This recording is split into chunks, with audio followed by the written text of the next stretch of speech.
졸업작품 프로포절 발표 시작하겠습니다. 저는 발표를 맡은 소프트웨어학과 1호학번 최한빈입니다. 차례는 저희 프로젝트를 기획하게 된 동기, 시스템의 구조, 저희 시스템의 간단한 프로세싱 과정, 개발에 필요한 기술과 개발 포인트, 멤버들이 맡은 역할과 개발 계획 순으로 발표 진행하겠습니다.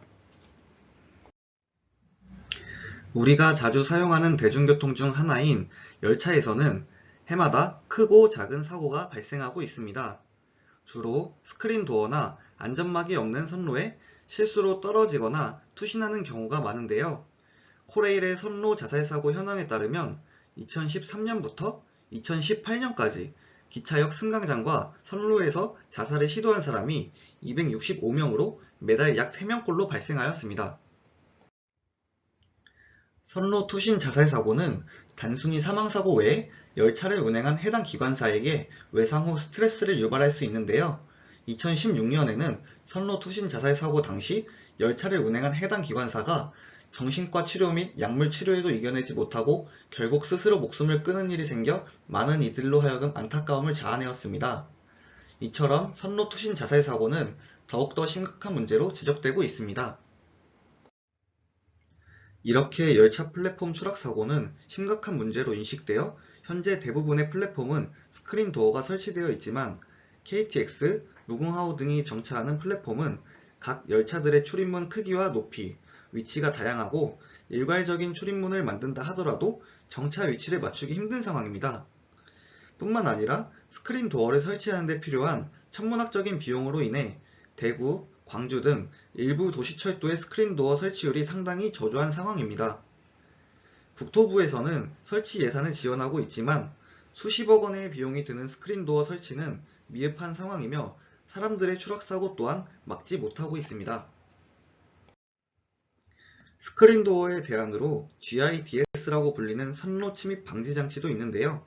이는 적외선 센서를 이용해 접근 거리를 인식하는 기술을 이용하여 비용도 절감할 수 있고 다양한 플랫폼에 적용할 수 있어 기존의 스크린 도어의 문제점을 해결할 만한 장치로서 주목을 받았지만 센서의 한계로 인해 실제로 승객이 선로에 떨어지지 않았음에도 불구하고 단순히 안전선을 넘을 경우에도 넘어간 것으로 잘못 인식할 수 있어 정확도가 낮은 문제점이 있었습니다. 저희는 기존의 스크린 도어와 GIDS의 단점을 보완하고자 영상 인식을 활용하여 사람이 철도에 떨어졌는지를 판단할 수 있으면 어떨까 생각하게 되었고, 이에 따라 영상 기반 선로 추락 감지 시스템을 고안하게 되었습니다. 기존의 영상 인식의 시스템 구조는 클라우드 서버에서 디텍션하는 방식이 주로 사용되었는데, 저희 시스템의 클라우드 구조를 사용하게 되었을 때 몇 가지 문제점이 보였습니다. 만약 승강장에 여러 대의 CCTV를 설치한다고 가정했을 때 클라우드 서버를 사용하는 구조에서는 서버로 전송되는 많은 양의 비디오 데이터로 인해 상당한 대역폭이 소비되고 이와 동시에 인터넷 인프라에 지속적이고 상당한 부담이 있습니다. 또한 클라우드 서버에서 모든 CCTV의 비디오 데이터를 동시에 처리해야 하니 부하가 매우 크게 걸릴 것이며 몇 초간의 지연이 발생할 것입니다. 사람이 떨어졌는지를 단 1초라도 빠르게 판단할 수 있는 실시간성이 중요한 저희 시스템에서는 부적합하다고 판단하여 새로운 구조를 고민하였습니다. 그래서 저희는 실시간으로 데이터를 처리하기 위해 클라우드 서버를 따로 사용하지 않고 엣지 노드에서 처리하는 시스템 구조로 진행하고자 합니다. 엣지 컴퓨팅이란 사용자 또는 데이터 소스의 물리적인 위치와 가까운 곳에서 컴퓨팅을 수행하는 것을 말합니다. 엣지 컴퓨팅을 사용하게 되면 대기 시간을 최소화하여 실시간으로 영상 데이터 처리가 가능하여 기존의 클라우드 서버 구조에서 발생했던 영상을 전송하는 시간을 절감할 수 있었습니다. 이러한 엣지 컴퓨팅의 장점을 살려 이 시스템에 적용하면 시스템의 의도를 살려 더욱 최적화된 시스템 구조로 구현할 수 있다고 생각하였습니다. 하지만 연산 속도 면에서는 클라우드 기반 시스템보다 약점을 보이는데요. 이런 약점을 보완하고자 저희는 처리해야 할 연산의 크기를 줄이기 위해 사고 상황을 감지하는 지역을 영상 내의 전체가 아닌 디텍션이 필요한 최소한의 부분으로 ROI를 최소화하고 추적해야 할 대상을 사람으로만 한정하여 정확도와 신속성을 높이고자 했습니다. 여기서 말하는 ROI란 Region of Interest의 약자로 이미지상에서 작업을 수행하는 특정 영역을 의미합니다. 저희의 ROI는 승강장 전체가 아닌 실제로 사고가 일어나는 선로 주변이 될 것입니다. 저희는 이러한 엣지 컴퓨팅의 단점을 보완하고자 소형 컴퓨팅 디바이스인 제슨 나노를 선택하였습니다.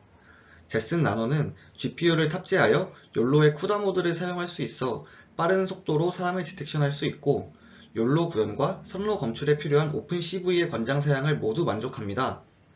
제슨 나노에서 욜로를 통해 이미지 분류를 테스팅한 결과는 높은 정확도와 빠른 속도를 보였습니다. 다음은 엣지 컴퓨팅을 저희 시스템에 적용한 아키텍처입니다. 제슨 나노에서 실시간으로 영상을 처리해 서버로 전송하게 될 시간을 허비하지 않고 곧바로 위험 상황을 감지하여 승객과 역사에게 위험을 알리게 됩니다. 다음으로 저희 시스템의 시나리오를 설명드리겠습니다. 초기에 카메라를 설치하고 카메라에서 영상을 통해 이미지를 얻어 사용자가 직접 선로 경계선의 양 끝점을 지정합니다. 지정한 점들을 통해 직선을 구하고 구한 직선의 내부가 선로 구역으로 지정되고 지정한 선로 구역으로부터 일정한 마진을 두고 사람을 디텍션할 ROI를 지정하게 됩니다. 이렇게 지정된 ROI에서 사람을 디텍션하게 됩니다. 그리고 열차가 들어올 때에는 잠시 디텍션을 멈춘 뒤 열차가 역을 떠나면 다시 디텍션을 시작합니다. 사람을 디텍션하면 생기는 바운딩 박스 중 사람의 발 부분, 즉 아래선의 중간 좌표값을 구해 해당 점이 경계선에 닿을 경우 1차 경고로 스피커에서 경고음을 울리게 되어 승객들은 위험을 인식하여 선로에서 조금 떨어져 대기할 것입니다. 만약 해당 좌표값이 선로구역 내부에 있을 경우 승객이 추락한 것으로 판단하여 엣지 컴퓨팅 기기에서 스마트폰 앱으로 현재 상황을 영상 캡처 이미지와 함께 전송하게 되고 전송받은 관제실이나 기관사는 상황에 맞게 열차를 제어하고 승객을 구조하여 인명사고를 예방할 수 있을 것입니다. 저희 시스템에 필요한 기술들은 우선 영상 처리 오픈소스 라이브러리인 오픈CV를 활용하여 디텍션할 ROI를 구할 것입니다. 초기에 사용자가 마우스 이벤트로 선로 경계선의 양 끝점을 지정한 것을 토대로 일정한 마진을 주어 ROI를 지정하여 디텍션의 경계 범위를 최소화하도록 설계할 것입니다. 사람을 디텍션하는 기술은 욜로를 이용하여 사람의 바운딩 박스를 구할 것입니다. ROI 구역에서 사람의 바운딩 박스가 구해지면 바운딩 박스의 가장 아랫부분의 가운데 좌표로 추락을 판단할 것입니다. 바운딩 박스의 아랫부분 좌표로 디텍션을 하게 되면 사람의 상반신이 조금 넘어가거나 추락하지 않은 상황을 추락으로 인식하게 될 경우를 방지할 수 있어 디텍션의 정확도를 높이고자 이러한 아이디어를 생각했습니다. 사람을 디텍션하는 CNN, SSD 등 다양한 기술들이 있었는데 욜로가 속도면에서 가장 빠르기 때문에 실시간성이 주된 목표인 저희 시스템에 가장 적합하다고 판단하여 채택하게 되었습니다. 노티피케이션은 1차적으로 선로 경계선에 사람이 접촉하면 제슨 나노에 설치된 스피커 모듈에서 경고음을 울려 선로와 가까운 사람에게 경고 메시지를 출력해 줍니다. 최종적으로 사람이 선로에 떨어졌다고 판단하면 안드로이드 스튜디오로 제작한 앱에 캡처한 이미지를 제슨 나노에서 즉시 관제실이나 기관사에게 전송하게 됩니다. 저희 시스템의 주요 목표는 앞서 말한 것과 같이 디텍션의 정확도를 높이고 빠르게 상황을 전송하는 것입니다. ROI를 최소화하고 객체의 추적값을 한정하여 정확도를 높일 수 있을 것이고 엣지 컴퓨팅과 욜로 알고리즘을 통해 빠르게 상황을 판단하고 전송할 수 있을 것입니다. 멤버들의 역할은 최준원 학생이 펄슨 디텍션 부분과 클래시피케이션 등 욜로 구현을 담당하고 저는 최준원 학생과 함께 펄슨 디텍션과 엣지에서 컴퓨팅하기 위한 제슨 나노의 환경 설정을 맡을 것입니다. 양혜림 학생은 노티피케이션에 필요한 스피커 모듈과 앱 제작을 담당할 것이며 전수환 학생이 라인을 디텍션하고 ROI 설정 부분을 맡을 것입니다. 마지막으로 저희의 개발 계획입니다. 학기 중 아이디어의 구체화를 끝냈고 현재 간단한 욜로 스터디를 진행하는 중입니다. 방학이 시작되면 선로를 검출하는 라인 디텍션과 사람을 디텍션하는 구현을 마친 뒤 2학기 때 클래시피케이션과 노티피케이션을 구현할 예정입니다. 이상으로 졸업작품 프로포절 발표 마치도록 하겠습니다. 감사합니다.